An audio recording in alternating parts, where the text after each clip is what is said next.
तहरीक इंसाफ इमरान खान की वजीर आजम हाउस में लीक ऑडियो ने एक मरतबा फिर मुल्की सियासत का रुख मुबैना साइफर की जानिब मोड़ दिया है। पहले इमरान खान इस साइफर की तहकीकात का मुतालबा कर रहे थे, अब मरियम नवाज भी इस साइफर की गुमशुदगी की तहकीकात का मुतालबा कर रही हैं।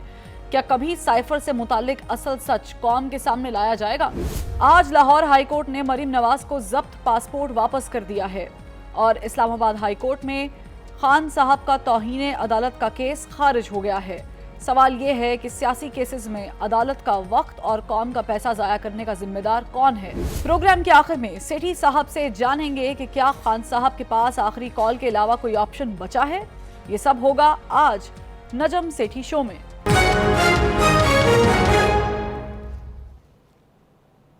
अस्सलामुअलैकुम नाज़रीन, आप देख रहे हैं नजम सेठी शो। मैं हूं फरवा वहीद और मेरे साथ मौजूद हैं नजम सेठी साहब।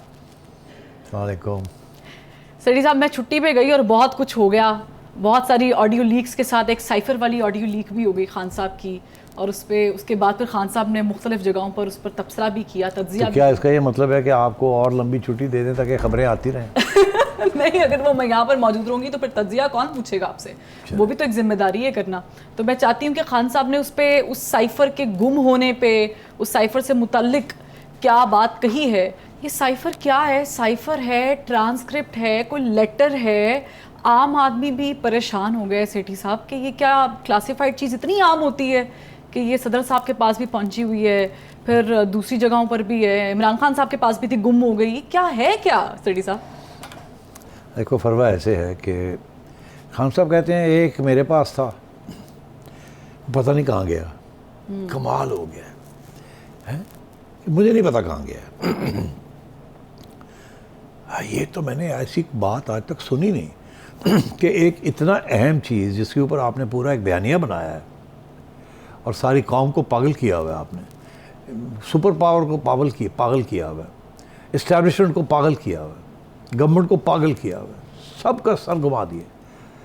जिसको आपने पहले घुमा के अवाम के सामने ऐसे ऐसे करके घुमाया, जेब में डाला, फिर जेब से बाहर निकाला, वो कहते खेल रहे थे उसके साथ, अवाम के साथ भी खेल रहे थे और उस कागज़ के साथ भी खेल रहे थे।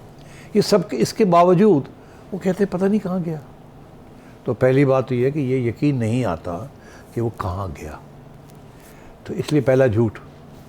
अब आइए दूसरा झूठ।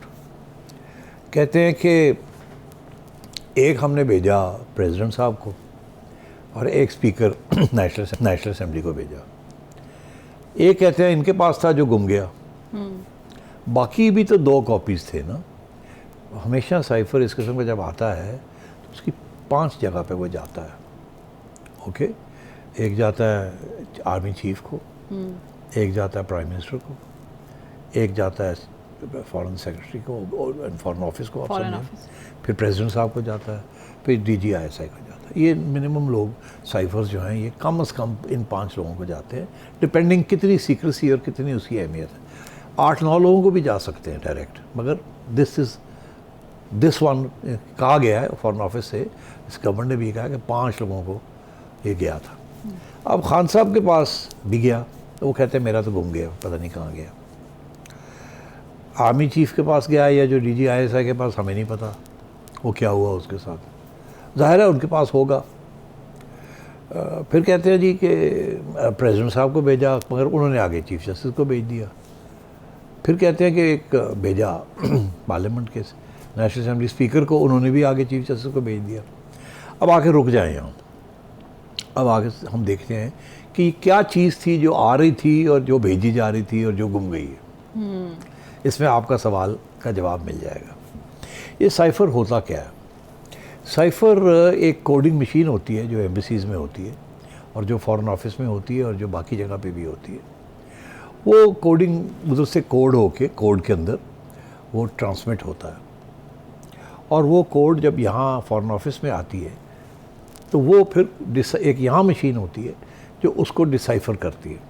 उसमें आता है ठीक, उधर से चलता है, यहाँ आके बड़ आता है, फिर बड़ को आप जब ट्रांसलेट करते हैं उसमें से लिखता है hello Farwa, how are you.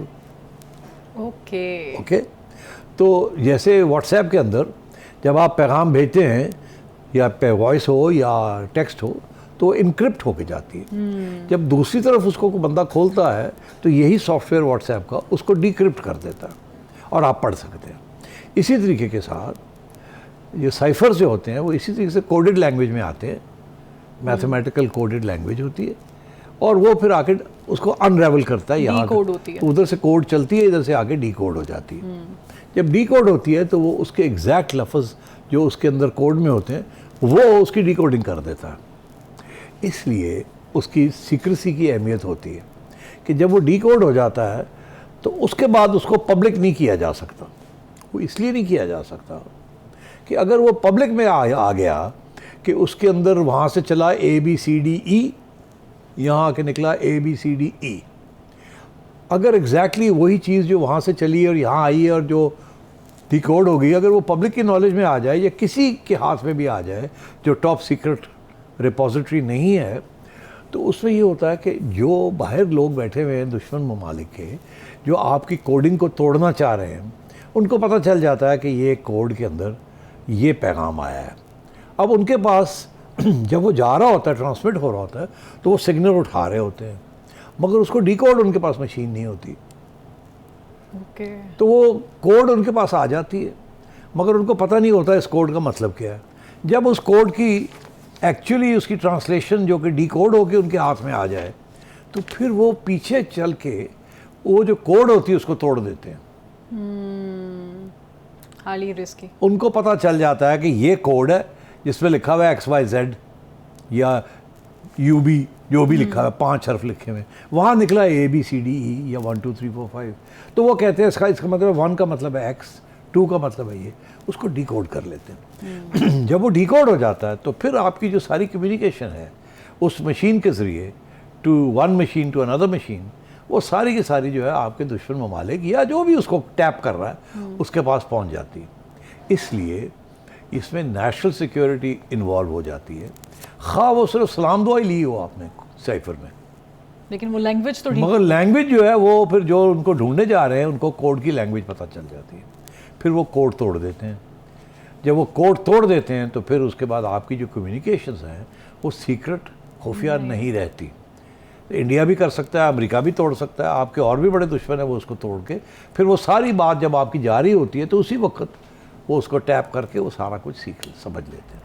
इसलिए इसको टॉप सीक्रेट रखा जाता है। इसीलिए वो किसी को दिखाया भी नहीं जा सकता एक्सेप्ट विद अप्रूवल, कि अगर काबीना में भी वो भेजना है तो किसी के हाथ में नहीं देना।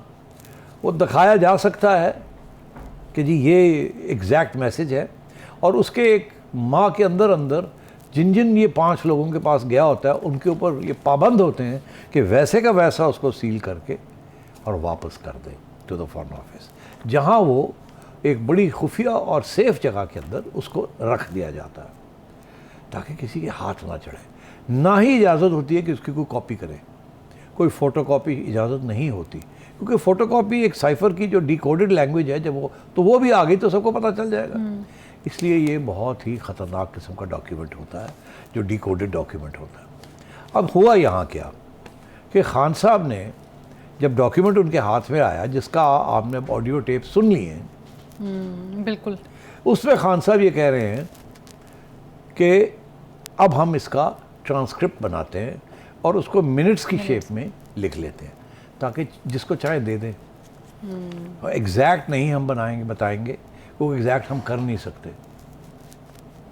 तो इसके अपने लफ्ज़ों में, उसके एग्जैक्ट लफ्ज़ नहीं, अपने लफ्ज़ों में हम इसकी मिनट्स बना लेते हैं और हम ये कहेंगे ये साइफ़र का कंटेंट है।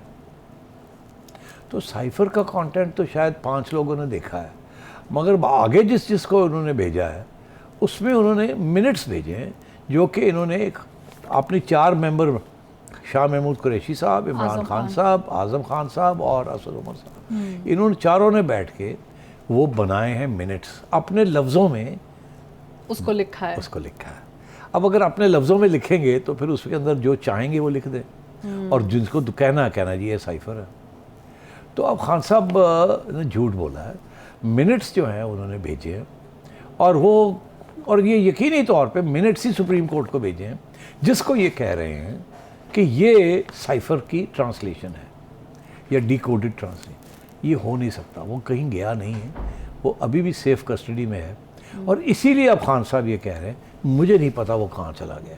एक तो ये कि ये कैसे हो सकता है कि इतना सीक्रेटिव डॉक्यूमेंट आप कह रहे हैं मुझे नहीं पता वो कहाँ चला गया, और ऊपर से उसकी जगह पे आप एक मिनट्स जो हैं जो आपने अपने लफ्ज़ों में बनाया है उसका मुसवदा, वो आप दुनिया को दिखाना चाह रहे हैं, पाकिस्तानियों को, कि ये सूरत हाल है। तो अब बात ये है कि तो ये सबसे पहली बार आपका सवाल का जवाब भी मैंने दे दिया। आगे आए आप, ये बड़ी इंटरेस्टिंग बात है कि खान साहब उसके बाद ये कहते हैं, और ख़ुद इस वीडियो में आप फिर दिखा सकते हैं, ये जो क्लिप आपने दिखाया कि वो तो दिखाया नहीं जा सकता, उसके तो मिनट्स बनाए थे, वो भेज दिए, खुद मान रहे हैं कि हमने मिनट्स भेजे हैं, खुद मान रहे हैं। ये उसी किस्म की हमाकत कर रहे हैं, अपने केस को कमज़ोर कर रहे हैं बेवकूफ़ी की वजह से।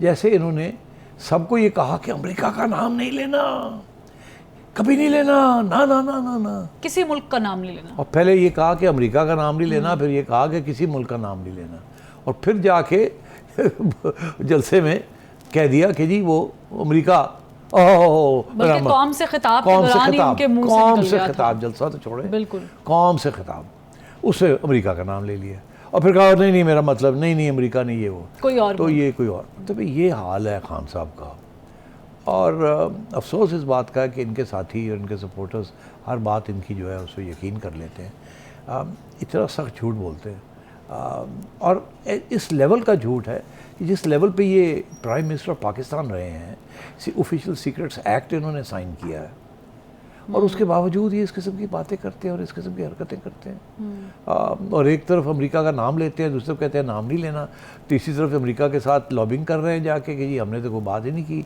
और उनके एम्बेसडर साहब को केपी की गवर्नमेंट बुला रही है और खाने पीने चल रहे हैं। मतलब और समझ नहीं आ रही कि खान साहब समझते हैं कि सारा कौम बेवकूफ़ है, और जितनी भी बेवकूफ़ है और इनको बेवकूफ़ बनाया जाए, इस किस्म की बातें कर रहे हैं। मुझे हैरान है कि इस इंटरव्यू के अंदर फिर उनको पूछना चाहिए था ना कि खान साहब आप साइफ़र की बात कर रहे हैं, मगर आपने तो वहाँ मिनट्स बनाए थे जिसमें आपने लिखा I will play around with this. पता नहीं, मैंने तो पूरी इंटरव्यू नहीं देखी, अगर कोई इंटरव्यूअर होता था ही तो वो पूछता इनको। ये सॉफ्ट इंटरव्यूज़ खान साहब करने का कोई फ़ायदा नहीं है। मगर चलें, कुछ तो बात सामने आई कि और जो झूठ बोलने की कोशिश की, कवर अप करने की कोशिश की, वो हमारे सामने है। तो मेरा ख्याल है मैंने तुम्हारे सारे सवालों के जवाब दे दिए हैं, अगर कोई रह गया तो फिर पूछ लो। उसका मतलब मसला ये है कि अब कैबिनेट ने ये फ़ैसला किया है कि इसके ऊपर पूरी तफ्तीश होगी और एक रिपोर्ट बनेगी। खान साहब का ये डिमांड था फरवा कि इसके ऊपर एक इंक्वायरी हो इसकी पूरी की पूरी। वो तो अभी भी कह रहे कि कमीशन बनाए, कमीशन में लेके जाएं। अच्छा, वो कमीशन तो बाद की बात है, उन्होंने जिन्होंने इनके ऊपर केस करना है उन्होंने कमीशन तो नहीं बनानी। ये बहुत संजीदा किस्म का मामला है कि इस किस्म के साइफ़र को खान साहब ने हमारी नेशनल कोड जो है हमारी मशीनों की, वो उसको ख़तरे में डाल दिया है। और दूसरी चीज़ ये कि इसके बाद कौन सा डिप्लोमेट है जो आपके साथ, आपके डिप्लोमेट्स के साथ बात खुल के करेगा कि सूरत जो कोई एक्सचेंज ऑफ इंफॉर्मेशन होती है जो कॉन्फिडेंशियल होती है, कि अगर आपका इतना प्राइम मिनिस्टर गैर जिम्मेदार है कि वो इस किस्म की बातें करना शुरू कर देता है और अपने मफाद में डिस्टॉर्ट करके हकीकत को उसको तब्दील करके उसको एक मिनट्स की शेप के अंदर, जिसमें जो कैबिनेट सेक्रेटरी को कहा कि तुम बना लेना फिर और मैं खेलूँगा, तो उसने कहा जी वो मैं उसको संभाल लूँगा। तो ये सूरत हाल है। तो अभी ये है कि ये साइफ़र जो है इसकी एग्जैक्ट वर्डिंग जो है वो सामने नहीं आएगी। अच्छा। वो आपकी रियासत कभी भी सामने नहीं लाएगी, वो ज़रूर दिखा देगी जहाँ दिखाने का वक्त आया या ज़रूरत पड़ी, मगर किसी के हवाले वो नहीं करेगी, क्योंकि अगर उसकी कॉपी हो गई या वो लीक हो गया तो बड़े मसले बन जाएंगे। तो कमीशन ज़रूर, मेरा ख्याल है कि ये जो पहले नेशनल सिक्योरिटी की जो मीटिंग्स होती रही हैं वहाँ भी इन्होंने मिनट्स दिखाए हैं। इन्होंने एक्चुअली जो साइफ़र था वो शायद सारी काबीना के लोगों को नहीं दिखाया, और मिनट्स जो हैं वो दिखाए जिसके ऊपर पूरा इन्होंने एक बयानिया बनाया है, और मिनट्स इन्होंने खुद बनाए हैं। तो ये सिचुएशन है, इसलिए कि आर्मी चीफ और DGISI ने इसमें हामी नहीं भरी, इसीलिए क्योंकि उन्होंने ओरिजिनल देखा हुआ है, उन्हें पता है ओरिजिनल में क्या लिखा हुआ है, और इन्होंने जो मिनट्स बनाए हैं उसमें क्या लिखा हुआ है। अब वो खुले आम तो नहीं प्राइम मिनिस्टर के खिलाफ जा सकते, आफ्टर ऑल वो भी कोई प्रोटोकॉल्स हैं, मगर जब ये कहा जाता है कि आप ये साइन करें कि ये इसमें एक कंस्पिरेसी थी, तो वो नहीं करते, उन्हें पता है कि ऐसी कोई बात नहीं थी। तो मैं ये समझता हूँ कि खान साहब ये जो इतने स्टेटमेंट्स देते हैं ना इस चीज़ के ऊपर, हर दफ़ा जब एक स्टेटमेंट देते हैं फरवा, वो थोड़ा और गलतियाँ उसमें करते हैं और इनके गले ये चीज़ पड़ती है। आप अगर ये फिक्र ही नहीं करते, लाडले हैं, अभी तक आपने देखा जिस तरीके से लाडलापन इनकी तरफ शो किया जा रहा है, आप मेरा ख्याल है आप उसके बारे में भी आज पूछना चाहेंगे। बिल्कुल, जो कि मैंने पहले ही प्रिडिक्ट किया था कि लाडले के खिलाफ ये कोई दलाल चौधरी हैं या ये कोई दानियाल अजीज़ हैं या कोई और हैं या आप हैं या मैं हूँ, ऐसी बात नहीं है। ठीक है सेठी साहब, लेकिन यहाँ पर एक अच्छी चीज़ ये हुई है कि बहुत सारे लोग या खान साहब के मुखालिफिन वो ये कह रहे थे कि साइफर नाम की कोई चीज़ नहीं है, तो चलो ये तो एक चीज़ जिस पे मुत्तफिक हो गई कौम, अपोजिशन हो या हुकूमत हो, कि साइफर है तो सही। अब उसके अंदर की कहानी क्या है वो तो ज़ाहिर है आपने उसको डिटेल में डिस्कस कर लिया। एक ब्रेक लेनी पड़ेगी, ब्रेक से वापसी पर होंगे बहुत सारे अहम सवाल, हमारे साथ रहिएगा।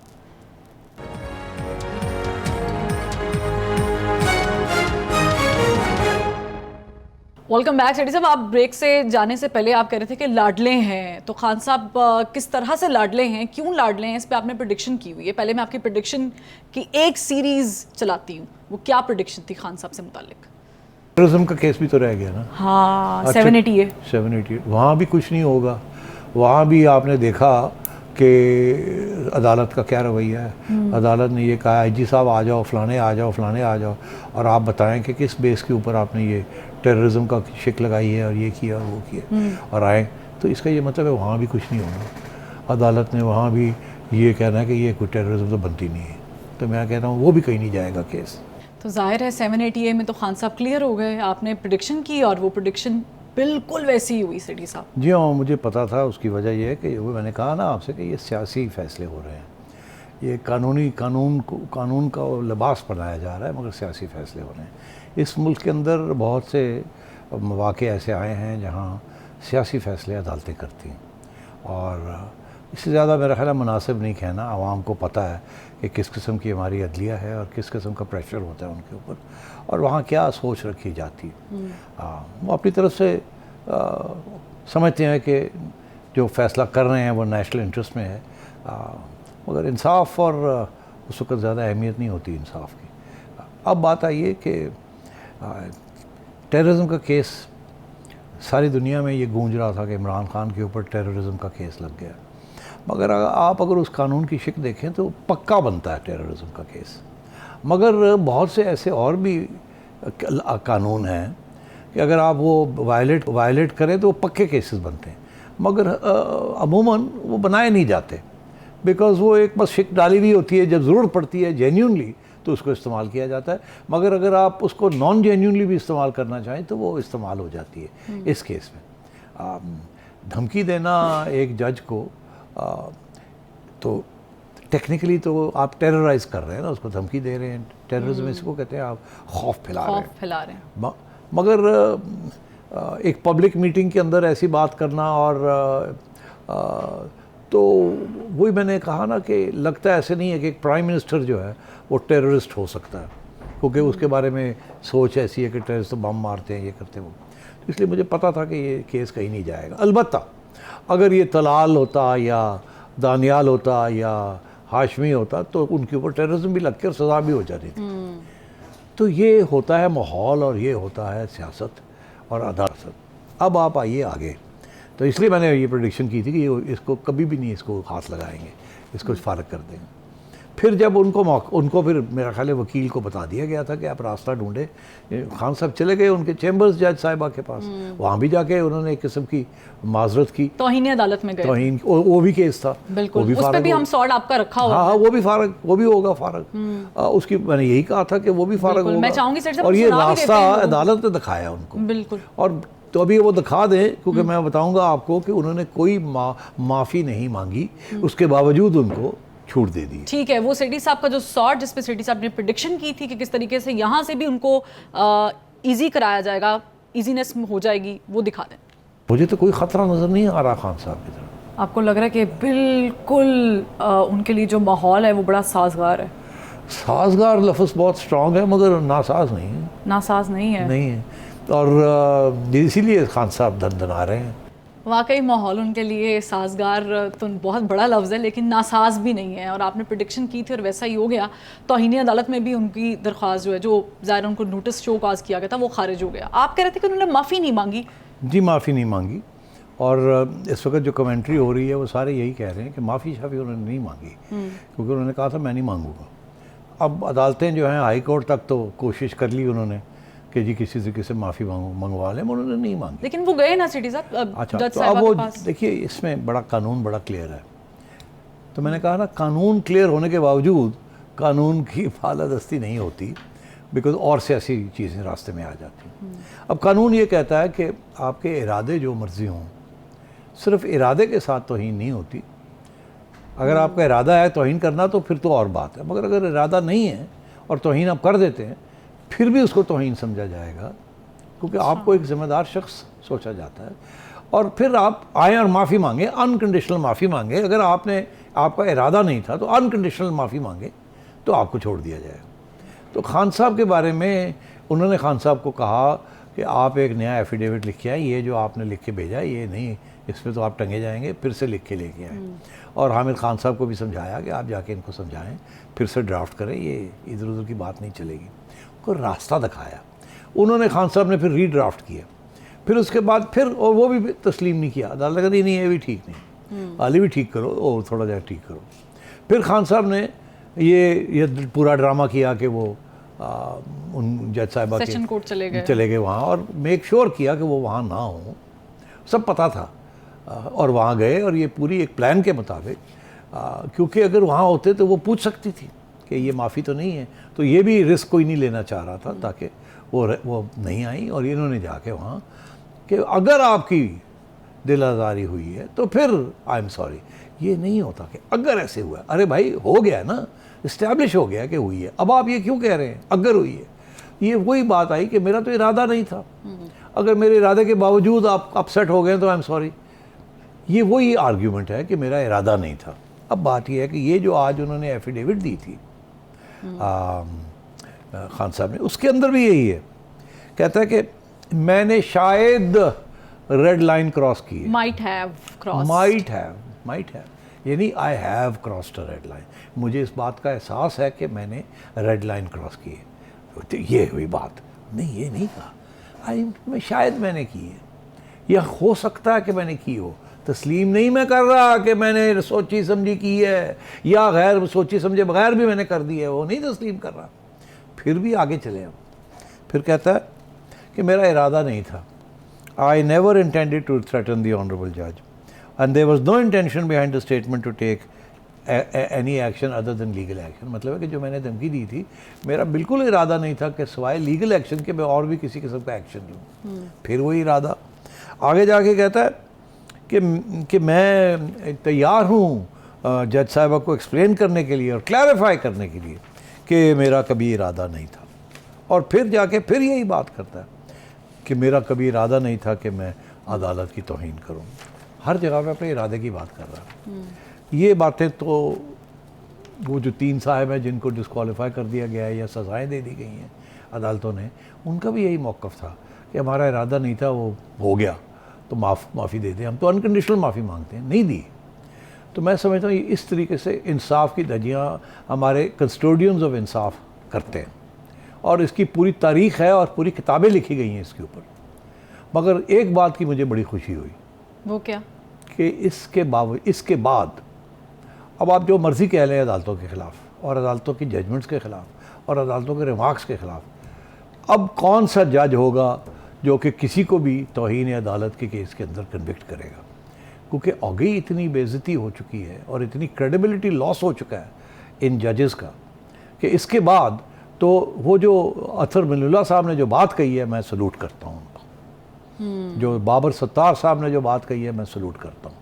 वो कहते हैं कि ये क्या है, ये कंटेम्प्ट ऑफ कोर्ट। बरतानिया जैसे मुल्क के अंदर तो कंटेम्प्ट ऑफ कोर्ट ख़त्म ही कर दिया उन्होंने। जो कोर्ट अपनी इज्जत नहीं, अपनी जजमेंट्स के ज़रिए नहीं करा सकता, इसका मतलब है उसकी जजमेंट के अंदर कोई खामी रह गई है। और अगर तनकीद होती है तो होनी चाहिए, हमें डरना नहीं चाहिए तनकीद से।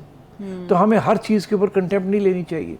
और ये जो कानून है कंटेम्प्ट का, ये भी कोई कानून अच्छा कानून नहीं है। तो ये जज हजरात ने खुद तस्लीम कर ली है ये बात, और मैं समझता हूँ ये आवाम की आज़ादी और फ्रीडम ऑफ स्पीच के लिए ये बहुत अच्छी बात है। तो ये जो फ़ैसला आया है खान साहब के हक़ में आया है, मैं भी इस फैसले के हक़ में हूँ। ठीक है, मैं इसलिए इसके हक़ में हूँ कि अब आपकी और मेरी आज़ादी जो है वो बढ़ गई है। हम खुल के अब बात कर सकते हैं, और हमारी इरादा कभी नहीं है कि हम सोची समझी कोई तौहीन करें, मगर अगर हम तनकीद करते हैं तो उसके साथ ये ना समझें कि उनकी तौहीन हो गई। अगर हम एक हकीकत बयान करते हैं तो ये ना समझें कि उनकी तौहीन हो गई, और अगर हो भी जाती है मगर हमारा इरादा नहीं है और हम आके ये कह देते हैं कि हमारा इरादा नहीं है, अगर आपकी दिल आज़ारी हुई है तो माफ़ कर दें, तो माफ़ कर देना चाहिए।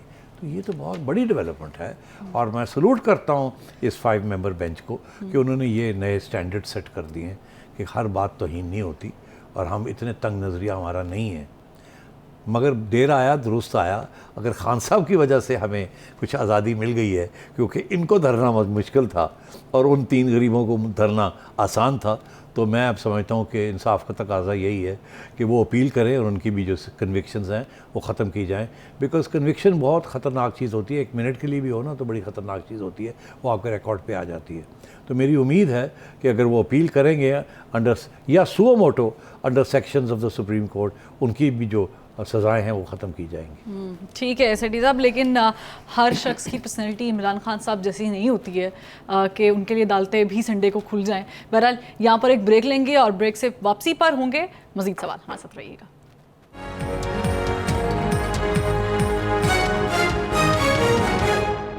ब्रेक के बाद खुशामदीद। सेठी साहब, आपने एक और केस के बारे में प्रेडिक्शन की थी, और वो मरीम नवाज साहिबा का पासपोर्ट हवालगी का केस था, जिस पे आपने क्या कहा था, पहले देखने और सुनने वालों की याद दहानी के लिए वो दिखा देते हैं। मरीम साहिबा का जो पासपोर्ट है वो तो वापस मिलना ही मिलना है।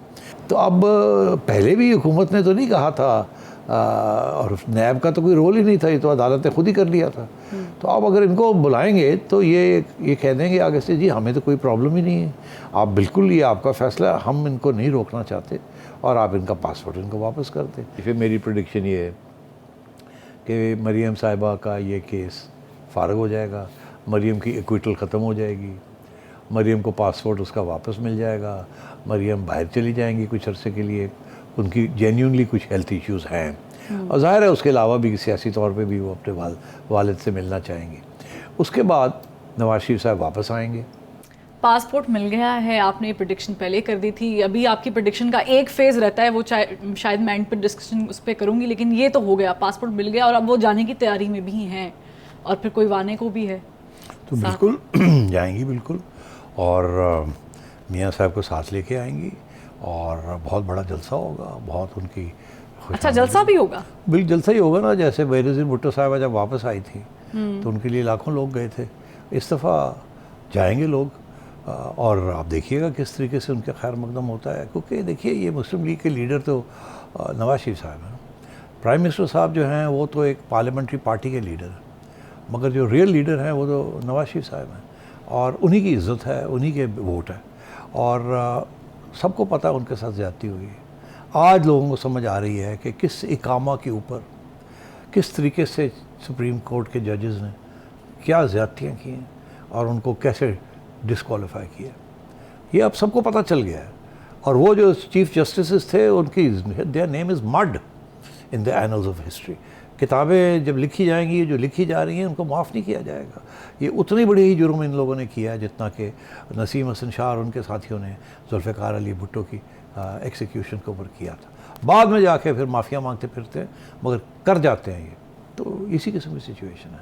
अब मेरा ख्याल है अब कोई भी लाडला नहीं रहेगा, थोड़ी बहुत हकीकत आएगी, थोड़े बहुत फैक्ट सामने आएंगे, और आगे जब हम इलेक्शन की तरफ जाएंगे तो मुझे अगली इलेक्शन जब भी होगी, अगले साल होगी, मुझे उस पर इमरान खान साहब भी आप आज़ादी के साथ कैंपेन करेंगे, नवाज शरीफ साहब भी करेंगे, मरियम भी करेगी, शाहबाज साहब भी करेंगे, बिलावल भुट्टो भी करेंगे, मौलाना फजल भी करेंगे।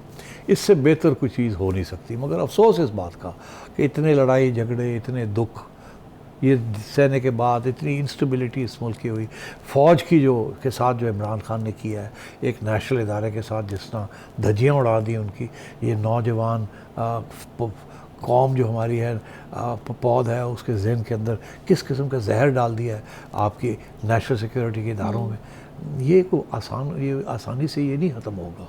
और ये जो तबका है, इनको अभी भी समझ नहीं आ रही कि खान साहब ने इनके साथ कौन सा हाथ खेला है। क्योंकि मेरी उम्मीद ये है कि खान साहब भी कुछ सीखेंगे।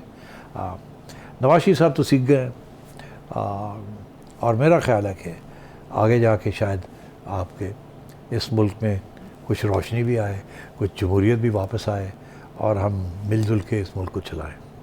ठीक है सेठी साहब, लेकिन आज का दिन बड़े अच्छे नोट पे एंड हो रहा है। वो ये हो रहा है कि मरीम नवाज साहिबा भी वापस जा रही हैं वालिद के पास, और इमरान खान साहब के सर पे जो तलवार लटक रही थी वो भी इस वक्त फिल वक्त बल्कि हट गई है, दीगर केसेस में हटेगी नहीं, उसकी प्रेडिक्शन हमने रखी हुई है। तो फरवा वहीद को नजम सिटी शो से इजाज़त दीजिए, फीडबैक लाजमी दीजिएगा। चलते हुए नंबर पर आप सिटी साहब से सवाल भी कर सकते हैं। अल्लाह हाफ़िज़।